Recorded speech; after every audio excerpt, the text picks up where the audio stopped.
Tengan muy buenas tardes. Damos inicio a nuestro acostumbrado encuentro para nuestros estudios académicos. En esta ocasión estamos estudiando a Byung-Chul Han, un autor contemporáneo de mucha resonancia, particularmente por sus puntos de vista respecto de la era digital y de todo lo que eso supone. Así que retomamos este argumento. Quiero en primer lugar decir que ayer tocamos 3 puntos del programa que estamos desarrollando. Estamos estudiando un texto de Byung-Chul Han, se titula En el enjambre, y este tiene 16 puntos.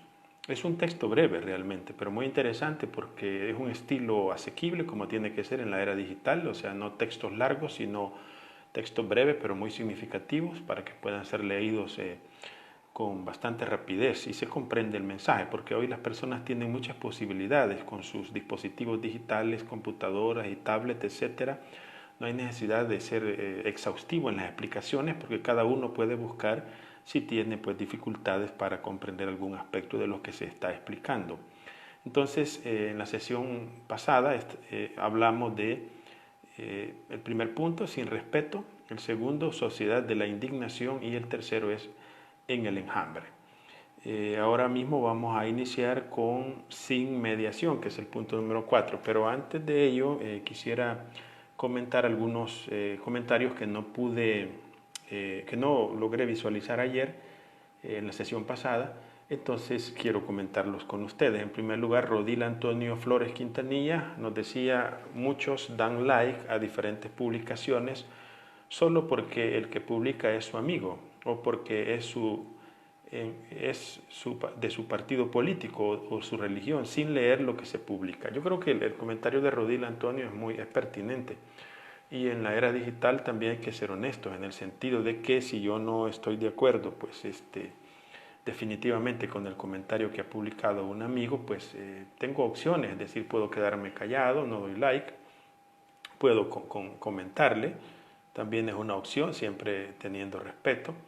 Entonces, tienes razón, Rodil, ¿verdad? Muchas veces se da like en las publicaciones sin haber leído el contenido, muchas veces casi en un modo automático. También Saúl Rodríguez nos decía: es complicada la red porque muchos perfiles digitales son falsos, a veces manejados por una persona o un pequeño grupo de personas, los llamados troles. Así es fácil propiciar el linchamiento digital por con un perfil que no esté en la línea de la masa. Sí, eso es pan de cada día, Saúl, y eso hay que acostumbrarse porque es una situación normal, ¿verdad? Por eso es que muchos líderes, ¿verdad?, políticos y empresarios, etcétera, tienen sus equipos de técnicos que trabajan en esa línea para desmontar pues las observaciones que les hacen estas personas.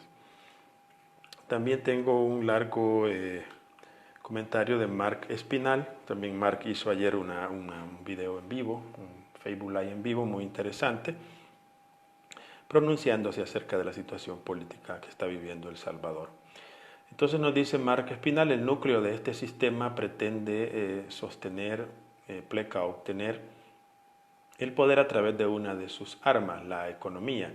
De ahí que en la modernidad y desde la instauración de las W, la globalización recortó las distancias, no simplemente geográficas, sino que eliminó el concepto de límite o frontera. Cualquiera puede hoy en día hacer uso de las redes sociales desde una trinchera identitaria o anónima y manipular información para conjugar una verdad que se va construyendo o induciendo con la participación de los miembros involucrados. La trampa es que a veces se ve como una adaptación y no como una abstracción, que en realidad se rompe en el eslabón más débil, la ignorancia, y una vez se apodera de ese lugar, entre comillas.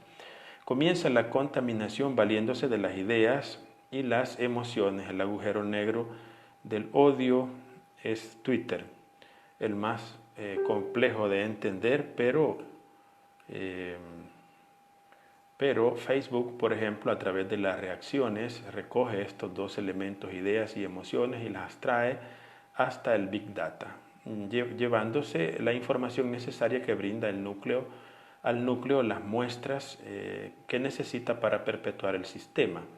El vicio puede así trasladarse a través de las emociones, colocando desde una fotografía de un niño enfermo de cáncer, viajando por las diversas ideologías políticas, véase fenómenos como Trump o Bukele, donde a través de un uso inteligente de esta abstracción consiguen sus objetivos para bien o para mal.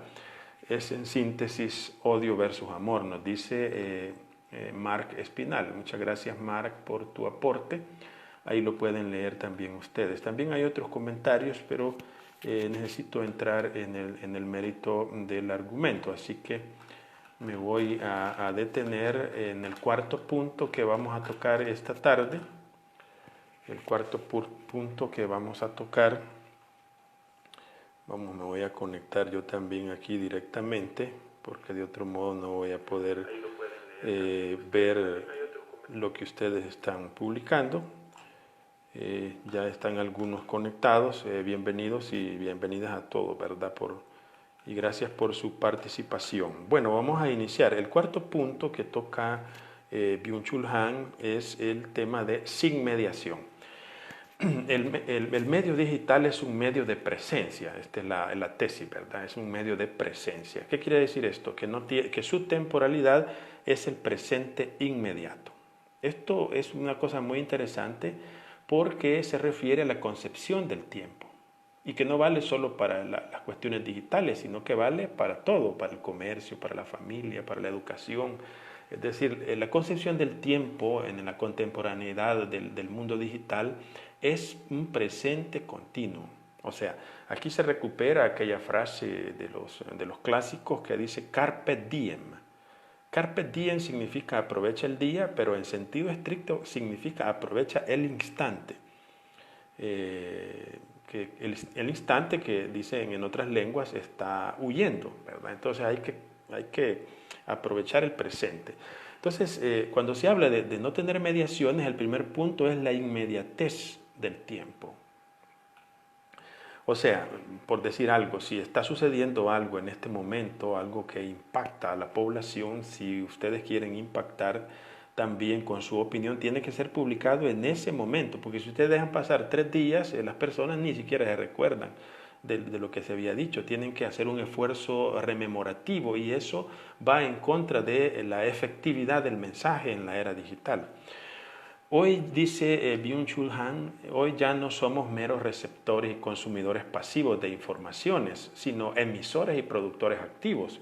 Somos consumidores y productores a la vez, evidentemente. Nosotros pusimos el ejemplo de la televisión clásica, analógica, y la radio. Ahí está uno, receptor, va en la radio. Bueno, hoy han mutado porque integran, ¿verdad? El medio analógico lo relacionan con la era digital, pero necesita hacer ese tipo de pasaje. O sea, en cambio la comunicación ya en la era digital es directa, es inmediata, y las personas no solo son receptores, sino que también son emisores. Nos puede molestar a veces cuando las personas escriben cosas, ¿verdad? En las redes digitales, que tal vez está mal escrito en la ortografía. A muchas personas pues nos molesta, pero esa es la realidad. O sea, es tan real la posibilidad de comunicarse que no importa que vaya mal escrito, ¿verdad? Entonces la persona se comunica. O sea, antes eso no era posible. Entonces yo creo que se puede estar de acuerdo con Byung-Chul Han que en ese sentido hay un avance, ¿verdad? Por ejemplo, cuando uno habla de Windows, digamos, estos programas son ventanas, así se llama, Windows, ventanas. Ventanas que son como puertas abiertas y las puertas las personas pueden entrar y salir si están abiertas, sin espacios ni instancias intermedias, comunican con otras ventanas y así uno va clicando y se va metiendo en la web y va a mundos inusitados, ¿verdad? Prácticamente desconocidos. Es un ambiente fascinante en ese sentido. A través de las ventanas no miramos a un espacio público, sino a otras ventanas. Esto sí hay que tomarlo en cuenta.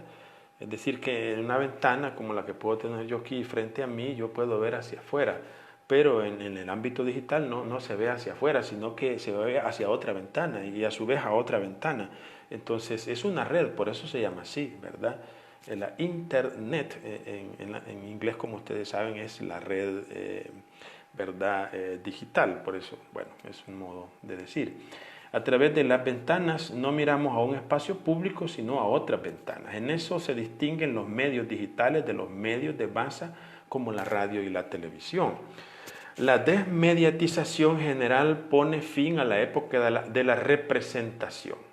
Este es un tema un poco complejo, aunque nosotros lo vivimos, lo estamos viviendo ahora. Muchas personas no están contentas, no se sienten representados por muchos de los políticos en distintas direcciones. No me interesa en este momento, pero la experiencia de la no representación es real, pero está aquí en la teoría digital ya.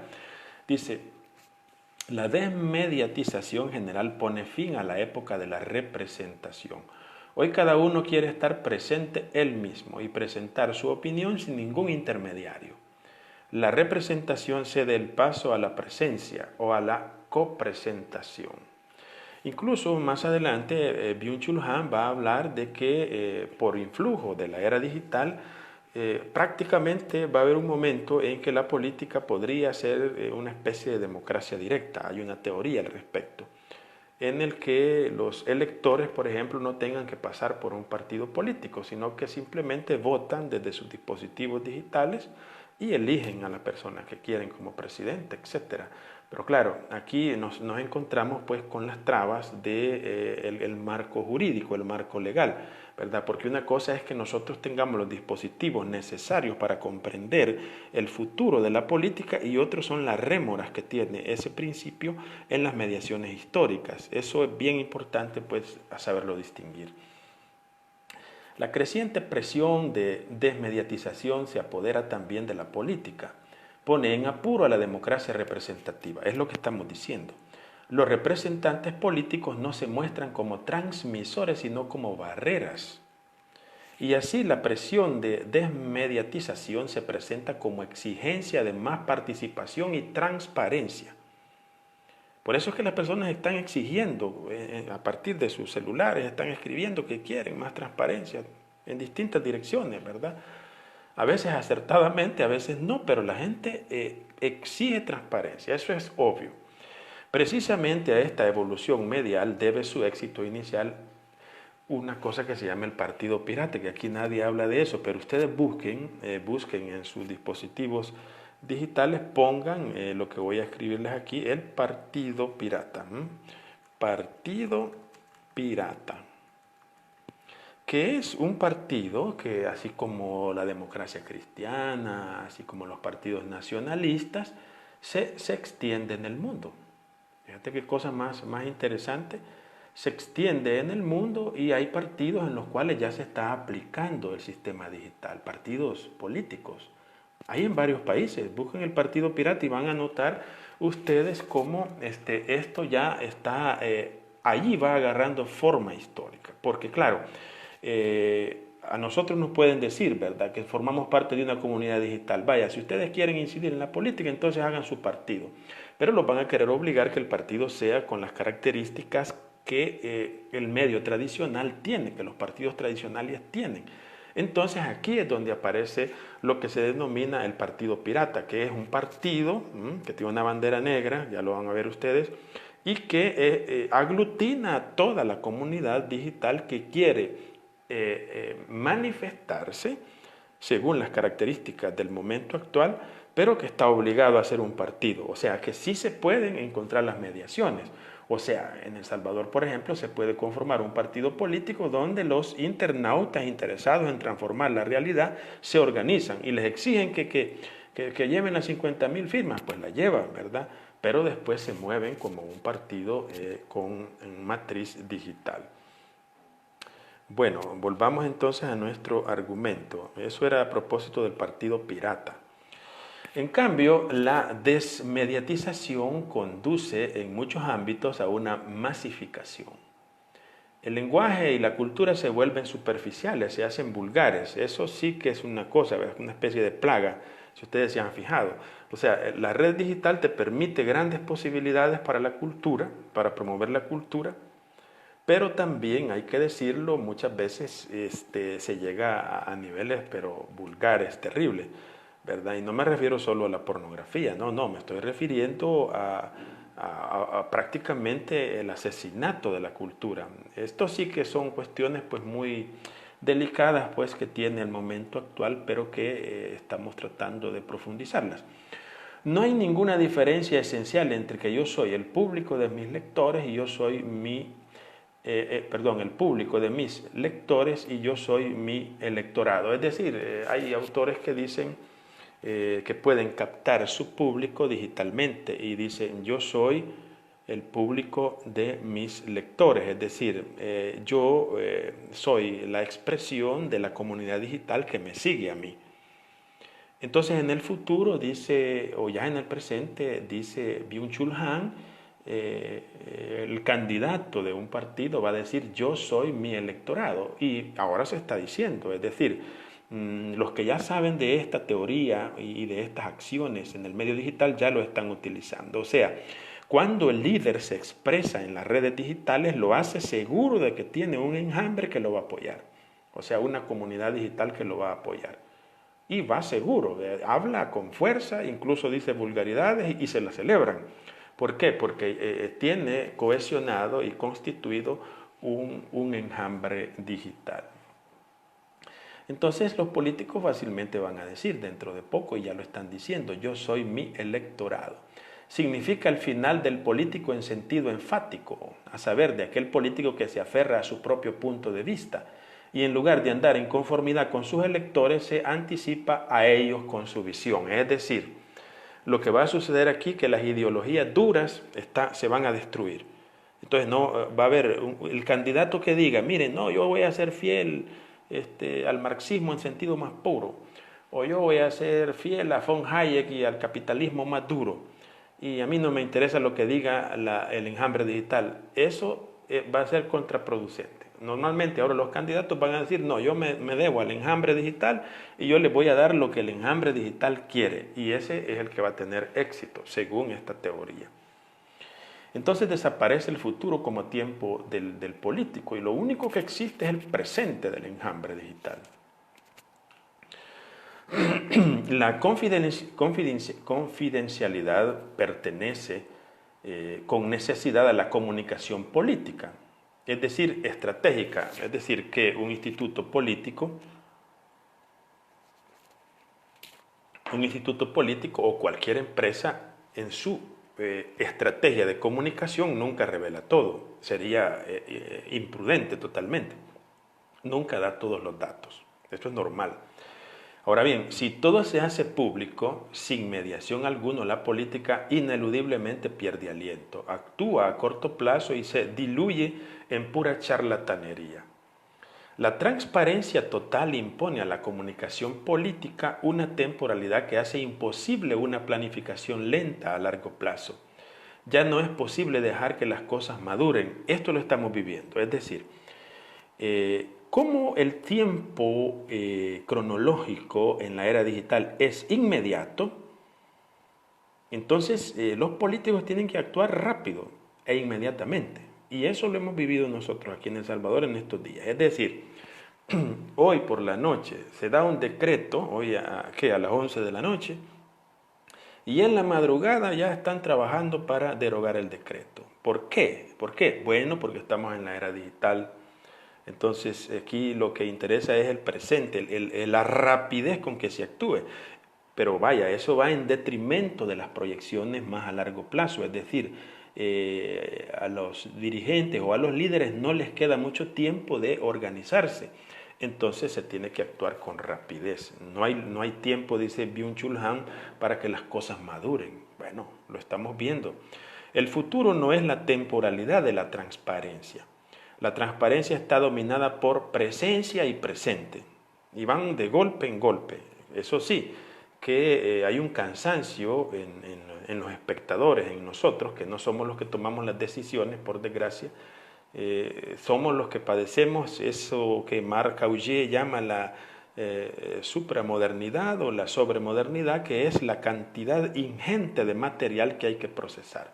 Por eso que muchas personas, como decía Saúl, ¿verdad? Solo le dan like y también Rodil, ¿verdad? Sin analizar, ¿verdad? Porque como yo solo sigo mi ideología y medio miro que el mensaje me favorece y le doy like. Bueno, a ese nivel estamos. Si preguntamos a Michel Butor en qué reconoce esta crisis del espíritu, responde, cita a Michel Butor: desde hace 10 o 20 años apenas sucede nada más en la literatura. Hay un diluvio de publicaciones y sin embargo nos hallamos en una pausa espiritual. La causa es una crisis de la comunicación. Los nuevos medios de comunicación son admirables, pero producen un ruido enorme. Efectivamente, el tema de la producción literaria está en crisis, y está en crisis porque las personas no tienen tiempo, argumentan no tener tiempo para leer textos largos. Y me he fijado en estos días, por ejemplo, en miembros de mi gremio, algún obispo, por ejemplo, el arzobispo publica un comunicado, pero era de 2 páginas. De 2 páginas. Entonces, eso ya no va. El comunicado tiene que ser de 1 página con una breve introducción y los puntos exactos que lleva, porque las personas, está comprobado actualmente, no logran leer textos largos. Por supuesto que hay personas especializadas y personas que trabajamos en ese ámbito que leemos esos textos larguísimos, pero aquí estamos hablando del enjambre, del grupo de personas que se mueven en la digitalidad. Ese grupo de personas necesitan textos versátiles, rápidos y de fácil comprensión, porque esas son las características que el presente exige en la inmediatez de la era digital. El medio del espíritu es el silencio, como nosotros sabemos. Sin duda, la comunicación digital destruye el silencio. Lo aditivo que engendra el ruido comunicativo no es el modo de andar del espíritu. O sea, aquí el problema es que nos vaciamos de espiritualidad por demasiados datos. Para la espiritualidad se necesita el silencio, y la red digital hace mucho ruido. Claro, no mucho ruido físico, sino ruido aquí se denomina a la cantidad de material que hay que procesar, que es enorme. Bueno, ese era el punto número 4, ¿verdad? El punto número 4, sin mediación. Vamos al punto número 5 que nos propone Byung-Chul Han. Al final de la exposición vamos a dejar tiempo para responder a las preguntas y los comentarios que están haciendo. Punto número 5 se titula El listo Hans. Este Hans es un caballo que en Alemania había aprendido a responder preguntas de cálculo. Y él cuenta la historia, Byung-Chul Han, de este caballo, y luego explica cómo es que el caballo lograba responder cuando le decían ¿cuánto es 3 más 2? Y entonces el caballo daba 5 zampadas, 1, 2, 3, 4, 5. Pero dicen los científicos que el caballo lograba leer las expresiones faciales. Bueno, o sea, percibía las expresiones faciales de los que le hacían las preguntas y así lograba descifrar la respuesta. Bueno, eso es lo que dice Byung-Chul Han respecto de este caballo que se llama Hans, ¿verdad? El listo Hans, el punto número 5 de nuestro análisis del libro En el enjambre. Inicialmente habla de un caballo, ¿verdad? Ya lo dije. El medio digital despoja la comunicación de su carácter táctil y corporal. Repito, el medio digital despoja la comunicación de su carácter táctil y corporal. Por eso es digital. Por la eficiencia o comodidad de la comunicación digital evitamos cada vez más el contacto directo con las personas reales. Es más, con lo real en general. O sea, por eso se llama digital. O sea, lo digital es dialéctico con lo real. Por real entendemos nosotros lo histórico, lo físico, lo biológico, pero la digitalidad es otro tipo de realidad. No es que no sea real, esto hay que entenderlo teóricamente. Su realidad es virtual, pero no es menos real que lo demás. Bueno, es como un juego de palabras, o sea que es un tipo de realidad diversa, vamos a decir. Entonces, por la eficiencia y comodidad de la comunidad digital evitamos cada vez más el contacto directo con las personas reales, es más, con lo real en general. El medio digital hace que desaparezca el enfrente real. lo registra como resistencia. Sí, pues la comunicación digital carece de cuerpo y de rostro. El smartphone hace las veces de un espejo digital para la nueva edición postinfantil del estadio del espejo. Abre un estadio narcisista, una esfera de lo imaginario en la que yo me incluyo. A través del smartphone no habla el otro. O sea, vaya, lo vamos a decir de un modo gráfico. Yo trabajo en una universidad y cuando voy al cafetín veo los grupos de muchachos, los 8 o 6 muchachos que están en las mesas de los cafetines, todos con sus aparatos. Ellos están inmersos en su smartphone y la realidad exterior desaparece, incluso desaparece a la persona que tienen frente a sí. ¿Por qué? Porque esta comunicación tiene, digamos, problemas de relación con lo real. Por eso es digital y es virtual también. El teléfono inteligente, como lo digital en general, debilita la capacidad de comportarse con la negatividad. Efectivamente, hasta hace muy poco, tanto Facebook como Twitter no tenían el dislike, es decir, el no me gusta, porque en el ámbito digital lo negativo es contraproducente. Entonces la comunicación digital es pobre en cuanto a la mirada. El videoteléfono produce la ilusión de una presencia y sin duda ha hecho más soportable la separación espacial entre las personas, entre los amantes, dice el texto.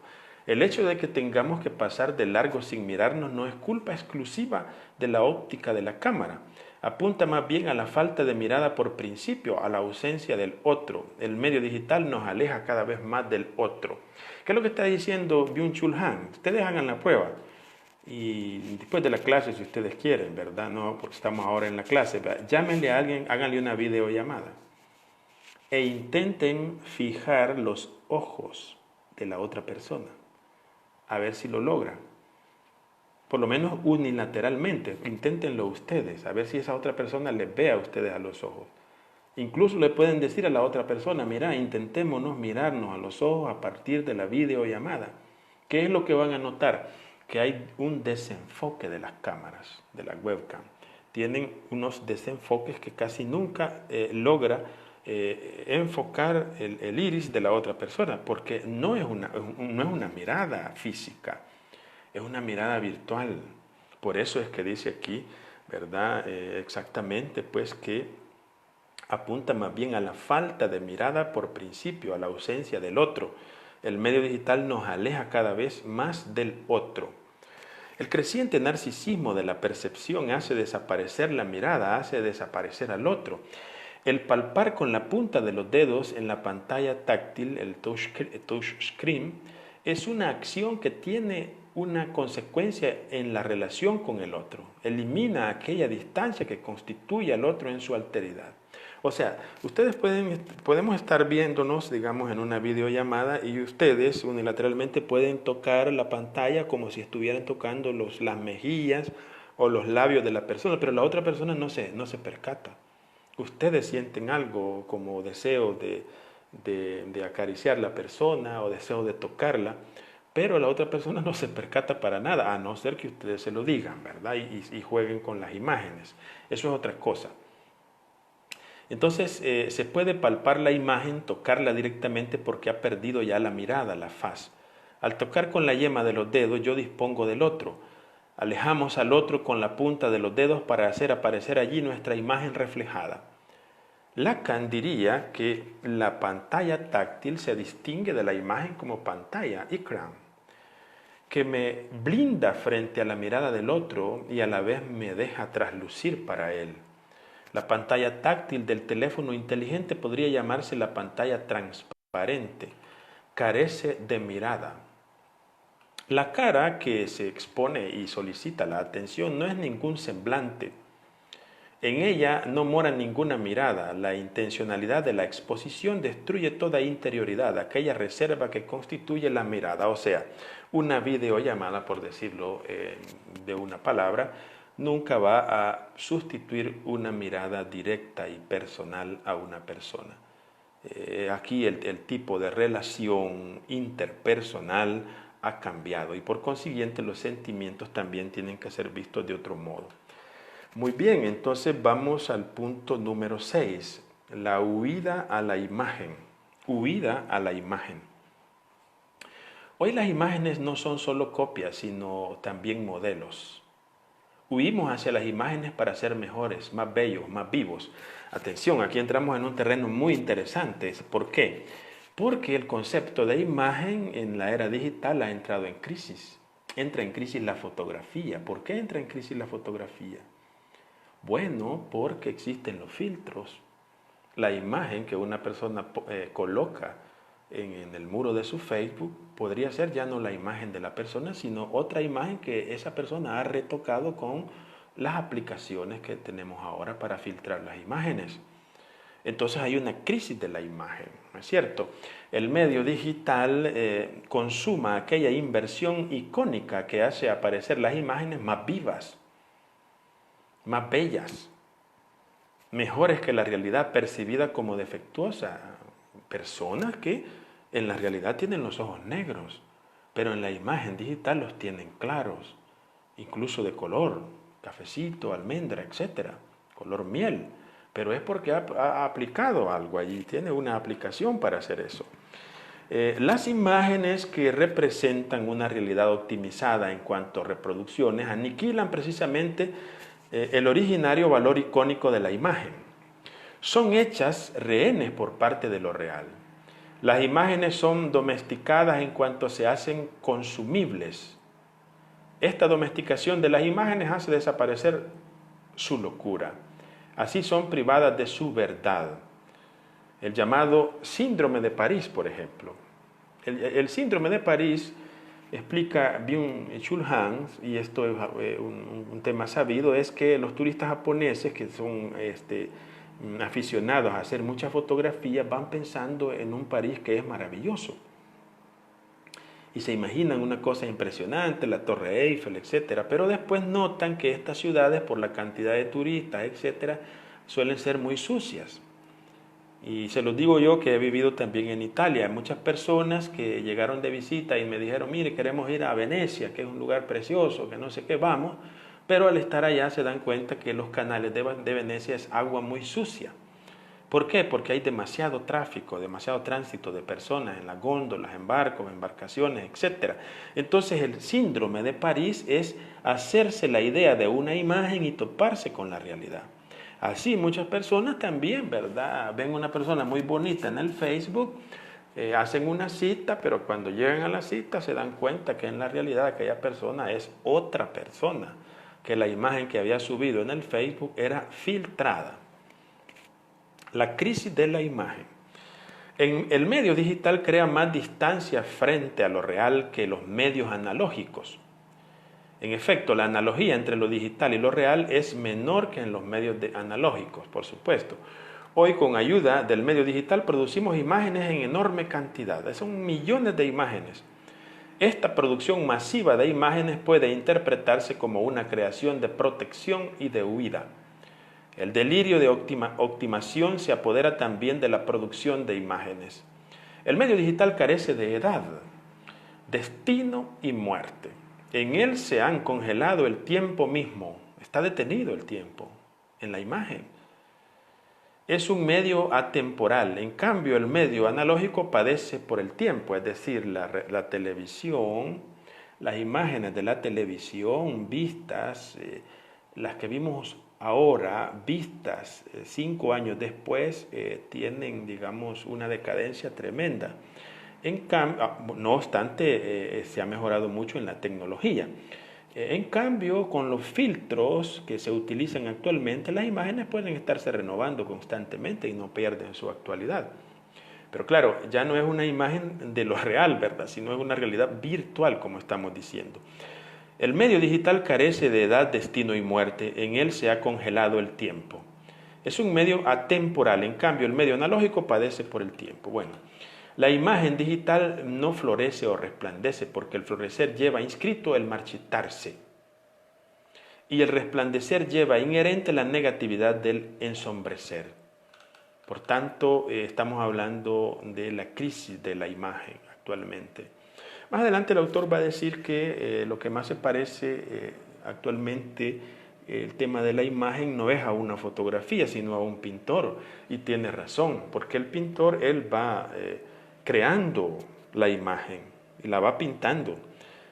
Eso es a lo que más se parece una imagen digital. Ustedes la van modificando según su gusto y según los programas que tienen de aplicación.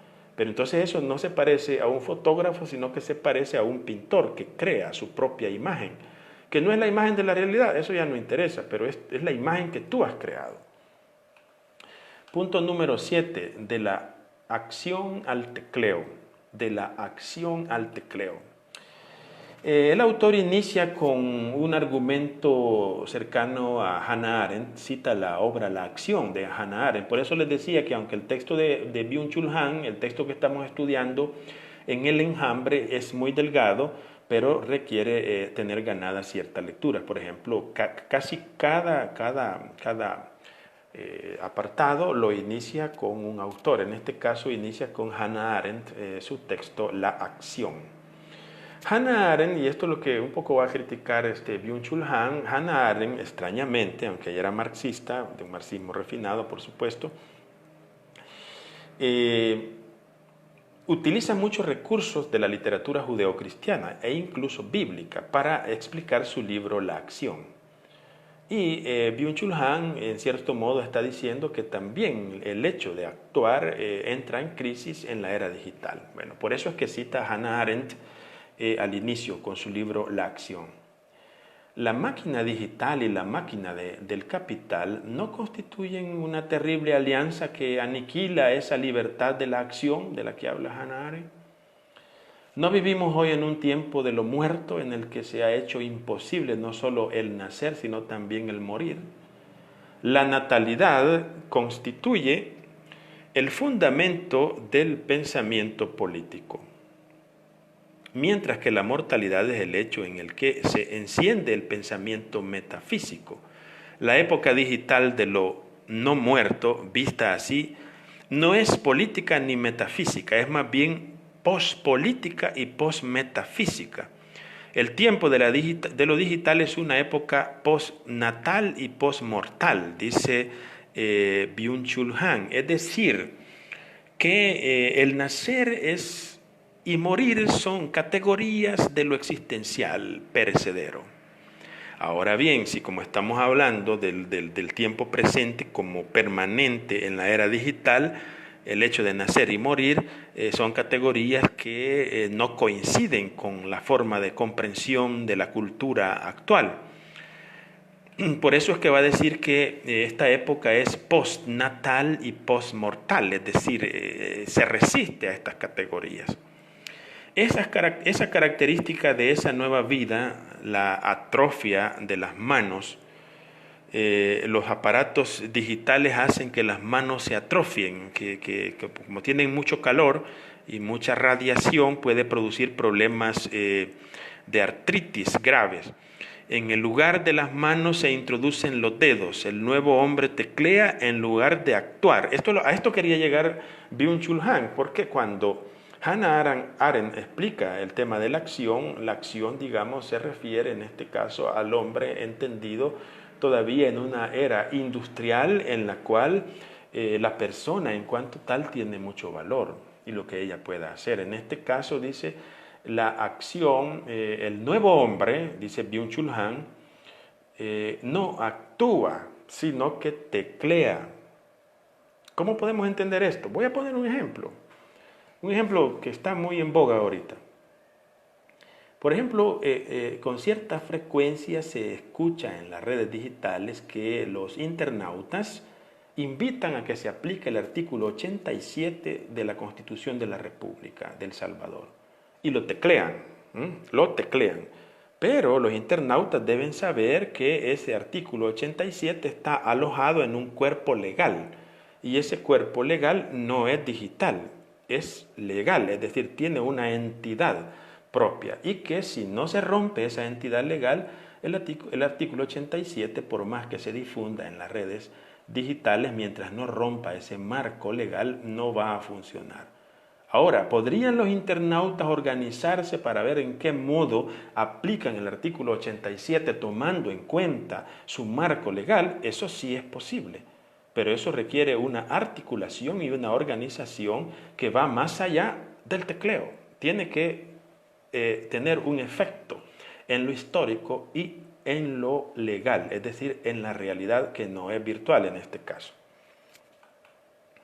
El hombre del futuro no cósico no será un trabajador, no es un homo faber, el hombre que hace, el hombre trabajador en el sentido clásico, sino que será el jugador, el homo ludens.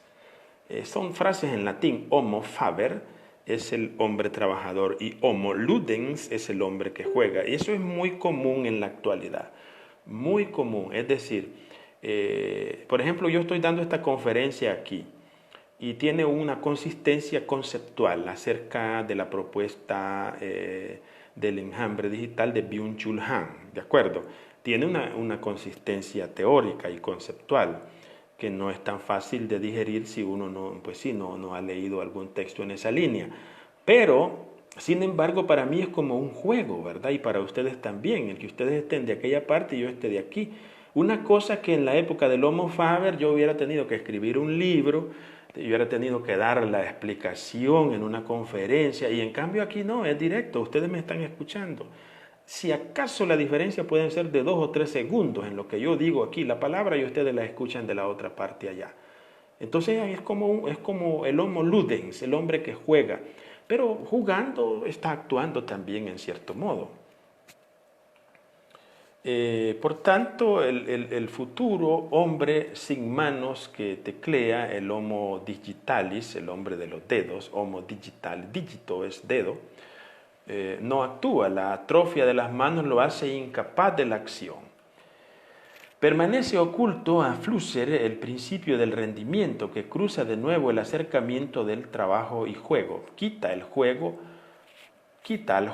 todo lo lúdico y lo convierte de nuevo en trabajo. El jugador se dopa y se explota hasta que se derrumba en ello. El imperativo neoliberal del rendimiento transforma el tiempo en tiempo de trabajo, en la idea clásica. Totaliza el tiempo de trabajo o la fuerza de trabajo. La pausa es solamente una fase del tiempo de trabajo. Hoy no tenemos otro tiempo que el del trabajo. Y así lo que llevamos con nosotros también a las vacaciones e incluso al sueño, se va con nosotros el trabajo. Por eso hoy dormimos inquietos. O sea, ¿a qué me estoy refiriendo? En el tiempo de la revolución primera y segunda revolución industrial, el obrero iba a la fábrica. Y a las 4 terminaba su trabajo en la fábrica y se venía a su casa, a su familia a descansar. Hoy no. Y justamente ahora lo estamos viviendo, ¿verdad? A veces trabajamos hasta la 1, 2 de la madrugada sin pararle. ¿Por qué? Porque la herramienta digital nos lo permite. Es decir, yo trabajo desde mi casa y puedo trabajar desde las 4 de la madrugada hasta la 1 de la madrugada del siguiente día, y yo me he traído el trabajo a mi casa. Eso es lo que dice Byung-Chul Han. Es normal, estamos en esa época, yo lo entiendo. Pero que tenemos que ver la mutación del sentido del trabajo. Antes era un horario de 8 horas, por ejemplo, ahora no tiene horario eso. Yo puedo pasar las 24 horas sin pararle trabajando, y la empresa sin duda va a estar contenta de que yo haga eso. La diversión no es lo otro del trabajo, sino su producto. Hoy, en efecto, estamos libres de las máquinas de la era industrial, que nos esclavizaban y explotaban. Pero los aparatos digitales traen una nueva coacción, una nueva esclavitud. Nos explotan de manera más eficiente, por cuanto en virtud de su movilidad transforman todo lugar en un puesto de trabajo y todo tiempo en tiempo de trabajo. La libertad de la movilidad se trueca en la coacción fatal de tener que trabajar en todas partes. El lugar de trabajo al que había que desplazarse se podía separar con claridad de los espacios de no trabajo. En la actualidad no, esta delimitación está suprimida por completo en muchas profesiones. El aparato digital hace móvil el trabajo mismo. Cada uno lleva consigo de aquí para allá el puesto de trabajo como un campamento. Ya no podemos escapar del trabajo. Digamos que esta es la parte negativa de la era digital. Pero si se lee positivamente también se puede optimizar el trabajo. De los teléfonos inteligentes que prometen más libertad sale una coacción fatal, a saber, la coacción de la comunicación. Entre tanto, se tiene una relación casi obsesiva, coactiva con el aparato digital. No sé si les pasa a ustedes, pero muchas personas duermen con el celular o los celulares en su cama, allí a la par o en la mesita de noche. Ahí lo dejan, quizás esperando una llamada pues importantísima, no sé, que les va a llamar el Papa o les va a llamar el presidente de la República, no lo sé, ¿verdad? Pero otras personas preferimos dejarlo aparte y que suene todo lo que quiera, ¿verdad? Pero que cuando se duerme, se duerme. Sin embargo, es habitual para muchas personas tener su aparatito cerca del lugar de donde reposan.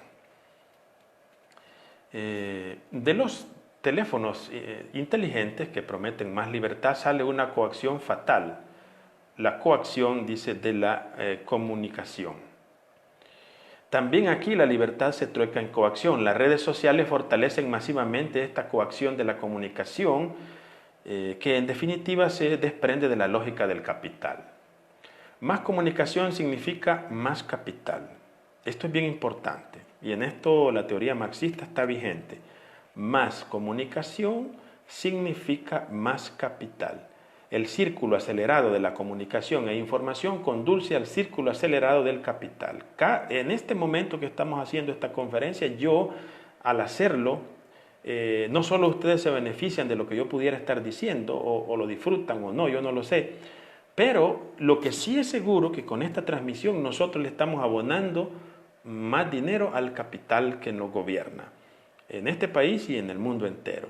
Eso es inevitable. O sea, usted utiliza la internet y su teléfono, su smartphone, y haciendo eso usted, sea que lo sepa o no, sea que lo entienda o no, está colaborando al capital que domina el mundo. Eso hay que tenerlo pues muy claro. La palabra digital refiere al dedo, ¿va? Digitas, dígito, dedo, que ante todo cuenta. La cultura digital descansa en los dedos que cuentan. Historia, en cambio, es narración, ella no cuenta. Contar es una categoría posthistórica. Ni los tweets ni las informaciones se cuentan para dar lugar a una narración. Tampoco la timeline, línea de tiempo, narra ninguna historia de la vida, ninguna biografía. Es aditiva y no narrativa. Cuando decimos que la información digital es aditiva, es que se acumula. No narra, no tiene una hilación. Sin embargo, del Twitter, últimamente las personas utilizan mucho el hilo que le dicen, pero el hilo es una serie de datos correlacionados, pero que en algún momento debe terminar. ¿Verdad? No puede seguir al infinito. Podría hacerlo, pero no conviene, porque entonces la persona no leería todo ese hilo infinito. Y obliga a la persona, el tweet, a que haga otro tweet, ¿verdad? Y de ahí que genere el hilo. Pero eso es lo más a lo que llega el Twitter, pero no genera una narración en el sentido clásico de la historia. El hombre digital digita en el sentido de que cuenta y calcula constantemente. Lo digital absolutiza el número y el contar. También los amigos de Facebook son ante todo contados. La amistad, por el contrario, es una narración, no un cuento. La época digital totaliza lo aditivo, el contar y lo numerable. Incluso las inclinaciones se cuentan en forma de me gusta. Y se cuentan, están contados, ¿verdad? ¿Cuántos? ¿Es necesario que diga cuántos me gusta lleva? Bueno, para el sistema capitalista sí es necesario, porque es una forma de medir el dato. Pero ¿podría el dueño de Facebook quitar la cantidad de like y expresar el número en un dígito ahí? Podría quitarlo, y si la persona quisiera, contaría él cuántos le han dado like y cuántos no. O sea que ese no es un argumento solo de facilidad para el dato que nosotros tenemos en la cuenta de Facebook, sino que eso le sirve al que administra la empresa para medir la cantidad de personas que están interactuando, etcétera, etcétera. Y la cantidad de likes es un aumento en términos de ganancia. Lo narrativo pierde importancia considerable. Hoy todo se hace numerable para poder transformarlo en el lenguaje del rendimiento y de la eficacia. Así hoy deja de ser todo lo que no puede contarse numéricamente. Bueno, me tengo que detener ahí, ¿verdad? Para poder interactuar un poco con ustedes. Vamos a ver si logro leer lo que ustedes me han puesto aquí en esta transmisión. Bueno, agradecerles a todos los que están conectados todavía. Vamos en este momento a la parte de la lectura de los comentarios, un poco para interactuar con ustedes. Un saludo a todos los que están conectados, ¿verdad? Y no puedo pues responderles a todos, pero aquí los veo, aquí los tengo visualizados, ¿verdad? Evelia Alvarado, SH Reyes, Vanesita Castro, Evelia Alvarado, Fito Díaz, Larín Gilberto, María Romilia, Zuleima Beatriz, Andrés Hugentobler, la Inés Anabeli, Nelson Alvarenga, está ahí Napo Guerrero. Vamos a ver, la era digital obliga a la sociedad a ser más espectadores que protagonistas en la toma de decisiones en la vida diaria y nos volvemos objeto del mercado volviéndonos consumidores. La segunda parte, de acuerdo, Napo, que somos más consumidores.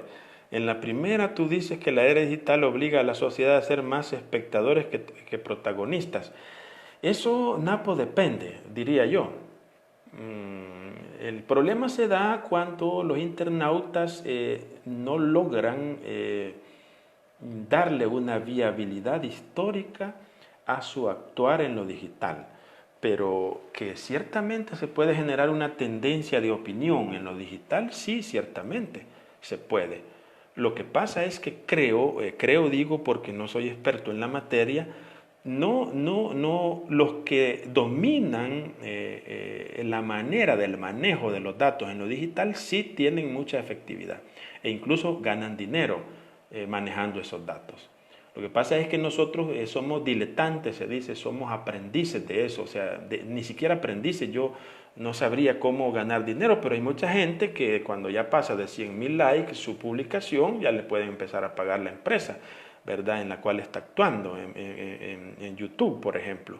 Entonces, por lo menos creo, Napo, que no los hace solo espectadores, sino que además los hace individuos actuantes con sus celulares, pero creo que usted tal vez se refiere al hecho histórico, es decir, al modo como uno se comporta fuera de la digitalidad, ¿verdad? Podría ser eso. Lástima que no lo tengo enfrente como para, digamos, físicamente para interactuar en esa intervención suya. Saludos, ¿verdad? Raúl Méndez, Luis Acevedo, a Jordi. Dice Napo de nuevo, pasamos del Big Brother al Big Data. Sí, eso sí está comprobado. El Big Brother era el panóptico. El panóptico que ustedes lo encuentran teorizado por primera vez en Michel Foucault, muchísimo antes de que viniera esta era digital, ya estaba explicado el panóptico, el origen de las cárceles, así se llama el libro, el panóptico, de Michel Foucault. Entonces, hemos pasado del Big Brother al Big Data, sí, y vamos a ver otro pasaje, Napo, también. Saludos a Roberto, a Escalante, a Manuel Bermúdez, Marc Espinal. China está adaptando Big Brother a nivel masivo ahora mismo. No sé, Mark, cuando decís a nivel masivo sería a nivel mundial, podría ser. En modo satelital ya existe, ¿verdad? Saludo a Flor de María Mendoza. Saúl Rodríguez, ya quedó demostrada la incidencia del enjambre digital en la política salvadoreña. Solo así podemos explicar el desplazamiento de la política tradicional. Sí, Saúl, mire, Saúl. Por más que reneguemos, ¿verdad?, de que hay mucha violencia ciertamente en las redes, pero sí es cierto, si usted se fija, que la casta política le pone mucha atención actualmente a esos enjambres. Así que si se maneja bien eso, podría en el futuro generarse un tipo de sistema político que pueda ser determinado pues, por las redes digitales. Por ejemplo, en Estados Unidos el presidente actual eso lo maneja muy bien y así ganó las elecciones. Y así el presidente actual de El Salvador tiene pues también su aparato bien montado y ciertamente le funciona pues en muchas de las decisiones que toma, ¿verdad? Sea que estemos de acuerdo o no, eso es otra cosa. Saludo a Lupita Moreno, también Salvador Meléndez. Buenas tardes. Considera que los 11 principios de la propaganda de Goebbels pueden ser aplicados en el enjambre digital de Han o habrá quedado obsoleto? Mire, hay principios que valen siempre. Por ejemplo, si usted me habla de los principios que utiliza Maquiavelo, en este caso usted me habla de Google, siempre se pueden aplicar. Los principios no cambian, en realidad. O sea, por ejemplo, dice en El Príncipe Maquiavelo, el príncipe dice debe tener buenos asesores, porque si no tiene buenos asesores va a la catástrofe. Ese principio vale. Lo que pasa es que cuando escribió El Príncipe, Maquiavelo se refería a los cortesanos de la época, que hoy también son cortesanos, pero hoy tendrían que ser cortesanos digitales, es decir, gente que entiende de eso para poder tener éxito. Y de hecho lo estamos viendo, que están bien asesorados en esa materia. Yo creo que sí, Salvador, los principios se mantienen, pero se tienen que actualizar según la sensibilidad de la época contemporánea. Saludos a Kennedy, ¿verdad? También a Carlos Morales. No se puede porque la cámara está desenfocada y coloca arriba el monitor. Sí, correcto. Por eso cuando puse el ejemplo de intentar mirarse a los ojos, ¿verdad? En una videollamada. Un saludo a Luzmi Durán, ¿verdad? Ramón López, la mirada digital face to face no se logra, es muy difícil. Stenia Novoa, un saludo. Claudia Monge también interviene, nos dice la comunicación digital a través de las redes sociales también ha creado realidades virtuales. Vemos en Facebook muchas personas posteando fotografías con modelos de familias idealizadas o en el peor de los casos, vidas ficticias que pretenden venderse como reales para alcanzar la aceptación de ese enjambre digital. Sí, es un punto incluso en psicología. Eso tiene un impacto tremendo en la psicología de las personas. Se genera una distancia, y esto lo digo yo, ¿verdad? No lo he leído todavía en Byung-Chul Han. A mi modo de ver, se genera una distancia entre el estado presente de la persona y el estado ideal. O sea, lo que yo quisiera hacer idealmente, yo lo puedo proyectar en la digitalidad, pero no significa que eso sea real. Entonces me puede generar una frustración cuando yo confronto la idealidad que estoy proyectando con la realidad que efectivamente soy. O sea, eso sí ya son las patologías que pueden generarse en la era digital. ¿De acuerdo, Claudia? Tengo también a Iván Montes. Iván Montes me dice, doctor, ¿es posible considerar límites ante semejante realidad donde se rompe lo jurídico, el orden político racional, se incrementa la manipulación, el engaño es más pronunciado, etcétera? ¿Hacia dónde se dirigen los límites según su apreciación de esta era digital? Mire, me hace una pregunta muy difícil, Iván Montes. Lo único que yo sé es que el tema de la progresión digital no va en decadencia, sino va en aumento. Entonces, una de las categorías que hemos mencionado, Iván, es el tema del tiempo. Si antes, ¿verdad?, los legisladores podían tomarse, no sé, 2, 3 meses, un año para tomar decisiones, eso va a ir cambiando porque la era digital fiscaliza y publica. Es decir, si encuentra a alguien, hay un juez, por ejemplo, un diputado o un presidente que no está haciendo las cosas bien, entonces los hackers se van a rebuscar por tener los datos y los van a publicar y los van a viralizar como forma de presión. Y eso sí funciona. Hacia eso sin duda vamos, ¿verdad? ¿Hacia dónde se dirigen los límites según su apreciación de esta era digital? Eso no lo sé, ¿verdad? No logro ni siquiera imaginármelo. ¿Es racional pensar en una sociedad caótica?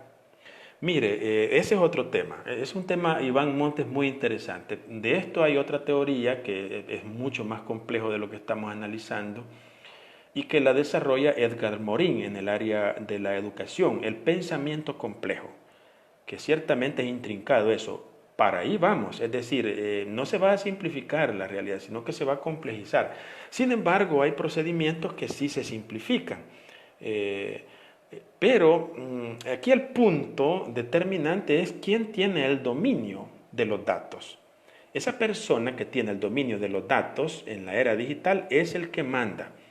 Y entonces, la complejidad de datos se puede leer ya con dispositivos, ¿verdad? Mark me hacía llegar, no sé si es un programa, Marcos, o qué es, esa cosa que responde los cálculos, que es impresionante, ¿verdad? Que lo que se puede lograr ya desde el punto de vista de la computación.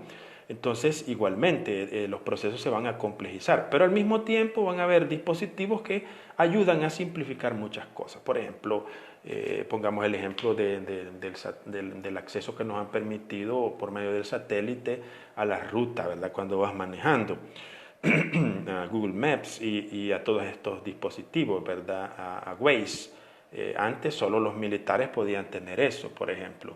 Y ahora no, ¿verdad? Claro, no te dan toda la información, el satélite solo te permite llegar a cierta altura. Tú no puedes ver, digamos, en modo convencional las personas que están hablando, lo que están diciendo. Ellos sí lo pueden escuchar con satélites potentísimos y computadoras potentísimas. En cambio, a ti te dejan ver tu cuadra donde tú vives, pero hasta cierto nivel. De ahí no puedes bajar en sentido plástico, gráfico, ¿verdad? Sino que hasta ahí, ¿verdad? Hasta ahí te lo permite el dueño de la aplicación. Saludos a Araceli Ramírez, Manuel Bermúdez, el que pone o coloca una imagen con filtro, ¿será que ya está mal de la cabeza? No sé, Manuel, si está mal de la cabeza. Yo creo que es normal en la era digital que las personas proyecten una imagen mejor de la que tienen. Eso da pie a estudios acerca de la estética en la vida de las personas, da pie a estudios de estados psicológicos y psiquiátricos, en eso tiene razón, por supuesto. Pero creo que no siempre es una cuestión patológica, yo creo que no, porque si sale una aplicación pues que te aclara los ojos, en fin, las personas juegan, por eso es que dijimos antes que hemos pasado del Homo faber al Homo ludens. El homo o la persona del mundo digital le gusta jugar y el dueño de los dispositivos lo sabe. Manuel, eso pienso. Teresa Mexicano, un saludo. Oscar Claros, Marvin Alonso, Alejandro Merino. Napo nos dice, el enjambre digital posibilita coexistencia de la política y mercado de temporalidad y atemporalidad. ¿Se vive de lo mediático? Sí, lo posibilita. Ese es el método actual, ¿verdad? La política no puede hacer caso omiso de los datos que proporciona el sistema digital. Perdería las elecciones prácticamente. ¿Cómo enfrenta la Iglesia Católica esta realidad? Mira, yo creo, Napoleón, que la Iglesia Católica va muy lenta. Yo soy sacerdote y teólogo. No me duele decirlo, pero debo decirlo, vamos muy lento. Mira, lo que pasó, por ejemplo, ahora en la cuarentena, pues sí, yo veía a mis compañeros sacerdotes que los quiero mucho y algunos de ellos están conectados. Yo les aprecio mucho, pero había sacerdote que transmitió la misa con la imagen canteada, al inicio, por supuesto, ¿verdad? De la cuarentena. Ya sabes que no le modificó la aplicación allí, la cámara, y entonces toda la misa mira canteado. ¿Qué pasó? O sea, se ve que no estamos preparados ¿qué te digo yo? Pues con expertos, con las máquinas adecuadas, ¿verdad? Para hacer las transmisiones, los enfoques, los encuadres, que eso está bien desarrollado, los subtítulos, la edición de esos videos, sino que de cualquier manera, ¿no? Ante tu pregunta, ¿cómo enfrenta la Iglesia Católica? Bueno, hacemos un intento, pero muy rudimentario todavía a mi modo de ver. Manuel Bermúdez, ¿será que él coloca una imagen con mucho filtro, está mal de la cabeza? Bueno, eso ya me lo había preguntado, ¿verdad? Charlie, un saludo. Carlos Morales, una fotografía es papel fotográfico, pierde los colores con el tiempo. Así es. Así es. Sin embargo, la fotografía es un arte, como ustedes saben. Cuando hemos puesto la comparación de la fotografía con la imagen digital, no hemos intentado denigrar el arte de la fotografía en absoluto, porque ese es un arte y sigue siendo un arte. Lo que estamos diciendo es la decadencia de la imagen en la era digital. O sea, la calidad de una fotografía hecha, digamos, con arte, difícilmente la va a superar una fotografía digital dependiendo del aparato que usted tenga, porque si el aparato no tiene esa capacidad en la línea de los píxeles, cuando usted expande la imagen se arruina, cosa que nunca va a suceder con una fotografía en físico, ¿verdad? Puede destruirse, como usted dice, pero en su calidad de arte fotográfico tiene valor. Saludos a Regina María, a Osmaro Arguet, Mark, que nos dice Mark, que sabe mucho de estas cosas, desde que comenzó la adaptación de la socialización tanto a nivel individual como grupal en la internet, ha venido evolucionando hasta que hoy conocemos como redes sociales rusas, entiendo, o no, redes sociales. Alguno de los, las siglas, alguno de los presentes recordará páginas como Terra, Latin Chat, Hi-Fi, sí, etcétera, pasando por los foros hasta llegar a todo lo que hoy se integra y se sigue integrando con las diferentes plataformas, imagen, video, sonido, permiten un muestreo más o menos certero según sea la interacción. Por ejemplo, Zoom está agregando componentes que permiten incluso un intercambio de roles directamente entre emisor y receptor respecto a la expresión de nuestra imagen. Como usted ya mencionó, hay incluso filtros de video y proyectando o reflejando una imagen artificial o falsa de nosotros mismos. Sí, correcto, ¿verdad? Ahí ustedes pueden leer los comentarios de Mark Espinal, que sabe mucho de eso y que nos ayuda a ampliar lo que estamos diciendo. Norma Beatriz, saludo, Vilma Glory, a Óscar Ortiz, Parroquia Santo Domingo, Ani Ramírez, Lizardo Rivas. El enjambre digital nubla el análisis racional y se inclina más por un emocionalismo social. Diferir es romper una línea. Un adormecimiento estructural del capitalismo nos lleva a ser personas reducidas a números con un común de supuestos carentes de crítica propia. Eso sí es, digamos, uno de los efectos más perniciosos. El enjambre digital nubla el análisis racional muchísimo, muchísimo, porque lo vulgariza. Atento, cuando digo que lo vulgariza no significa que lo hace solamente ofensivo a la racionalidad. No, cuando digo lo vulgariza, lo pone en las manos del vulgus, del pueblo. Y cuando estamos hablando del pueblo, en la base más ínfima, estamos hablando de todo. Es decir, de expresiones soeces, de insultos, de amenazas a muerte, de mentiras. Por eso es que en la primera parte de nuestras sesiones hablábamos de la shitstorm, ¿verdad? De la tormenta de estiércol, que se traduce también en linchamiento digital y se llama así justamente porque va cargada de porquería. Entonces, muy de acuerdo Lizardo Rivas en que para expresarse en la era digital comporta, ¿verdad?, un riesgo, pero al mismo tiempo creo yo que es importante no dejar de hacerlo. Es decir, por más que sea complicado, es importante fundamentar lo que se dice, aunque muchas veces pues las personas reaccionan de un modo bastante desconsiderado. Pero esa es la situación actual, ¿verdad? Pero usted también puede organizar su cuenta. Eso es bien importante. Tiene la libertad, por eso es importante también el principio de libertad en la era digital.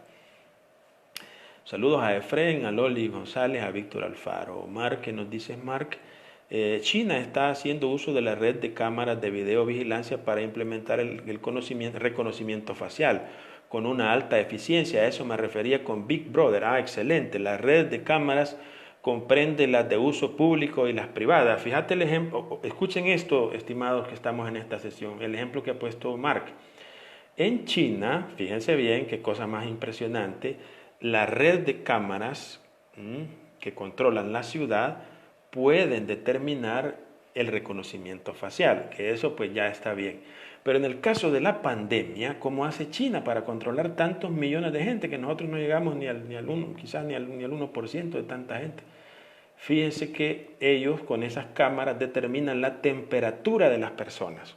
O sea que encuadran una calle, ¿verdad? La calle, la primera calle del centro de San Salvador y notan en las 2 cuadras que enfoca la cámara, dicen, allá va uno con la temperatura más alta de lo normal y ¡pum!, lo paran. O sea, ese es otro nivel, pues. O sea, estamos hablando de un aprovechamiento de la cuestión digital a un nivel supersónico, ¿verdad? No sé cuánto vamos a tardar para llegar a ese nivel, que es una lástima. Saludos a Oscar David, a Osiris Andrés, a Andrea, ¿verdad? Saludos, Andreas. Salvador. El derecho y la regulación jurídica siempre queda atrás en el mundo real. Ahora en el mundo digital está en pañales. No hay seguridad jurídica. Hoy el hacker es un delincuente muy valorado por las agencias de inteligencia. Sí, por eso es que yo les recomendaba también la lectura de Anders Gunther, el hombre anticuado. Son 2 volúmenes para explicar esto. Claro que él explica los principios, no les habla de lo que estamos hablando ahorita, porque él lo escribió hace mucho tiempo, pero ya la intuición el filósofo la tenía. Dice, el ser humano respecto de la digitalidad siempre va en retaguardia. Entonces, por ejemplo, el tema jurídico, ahí están los códigos, ahí está todo, pero los delitos muchas veces no están tipificados para la era digital. Saludos Yuri, Rivas, Mark, Fran. Alfa es una calculadora con la que puedes realizar operaciones no solo matemáticas, haciendo uso de la Big Data y otras redes neuronales. Bueno, si tienes el vínculo, Mark, lo puedes colocar aquí para los compañeros de la clase. Raúl Eduardo, muchos saludos. Flor Álvarez, Helen Beatriz Guerrero Mejía. Corremos el riesgo de ser esclavos del enjambre digital. De hecho, me atrevería a decir que ya lo somos. Sí, no lo dude, Helen. En nuestro país es claro que estamos siendo hipnotizados por poderes políticos que astutamente utilizan la tecnología para mover a los grandes masas hacia donde les conviene. Mire, Helen, eso sí es cierto, pero nosotros no podemos replegarnos. Es decir, ese es el estado actual de la situación. Estamos en la era digital y por consiguiente lo mejor es que se aprenda a utilizar bien eso. Porque si no se aprende a utilizar, pues personas con malas intenciones sí lo están haciendo. O con buenas intenciones también, ¿verdad? Porque tampoco toda la realidad es negativa. Entonces, yo diría que tiene usted mucha razón, Helen. Pero no podemos huir, tenemos que aprender a movernos en la era digital. De hecho, esta clase la estamos teniendo de ese modo, ¿verdad? Un poco todavía elemental, pero así es la cosa. Un saludo a Narciso Merino, a Vázquez Portillo y gracias Marc Espinal por el vínculo. Ahí tienen esa calculadora del que nos habla Marc y ahí pueden clicar para acceder. Bueno, quiero agradecerles en esta segunda sesión. Vamos a entrar a un punto muy interesante en la próxima sesión. Vamos a ver cómo Byung-Chul Han dialoga con un filósofo potente de Alemania, que es Martin Heidegger, siempre en la cuestión digital. Y también vamos a empezar a analizar cuestiones de la aplicación de la cuestión digital en cuestiones políticas. Así que muchas gracias, les deseo lo mejor, sinceramente, ¿verdad? Y nos vemos mañana, pues, si así Dios lo quiere.